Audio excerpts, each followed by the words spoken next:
In today's video, I'm going to teach you how to remove additional information in WooCommerce. We'll start right from your WordPress site. Open your WordPress website and head to the admin dashboard. From here, go to the plugins area. Find WooCommerce in your plugins list, then click it, install it, and activate it. If it's already installed, just make sure it's active so your product pages are using WooCommerce correctly. Next, move over to the product section in the dashboard.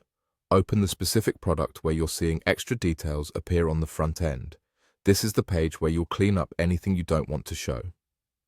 On the Product Edit screen, carefully review the fields that typically feed the additional information section on your website. In most themes, that area pulls from things like product attributes and measurements such as weight and dimensions. If you added placeholder attributes during setup, or you have old sizes, colors, or specs that no longer apply, remove them or clear those entries so they won't display publicly.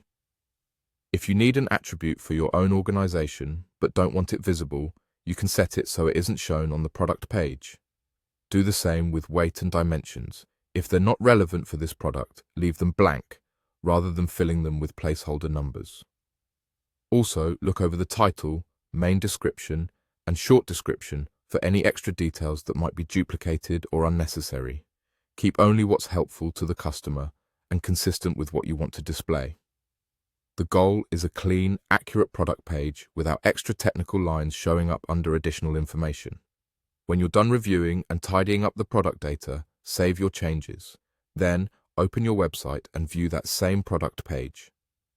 Refresh the page to make sure you're seeing the latest version and scroll to the section where additional information usually appears. If the updates were applied correctly, you should see that unnecessary items are gone. If you still see extra details, go back to the product in your dashboard and double-check for any remaining attributes, dimensions, or other filled fields you may have missed. Remove or hide anything that isn't needed, save again, and then recheck the product page on your site. That's it. By installing and activating WooCommerce, opening your product, and carefully removing or hiding unneeded details, you can prevent unnecessary additional information from showing on your website. Keep your product data clean, and your store pages will look the way you intend.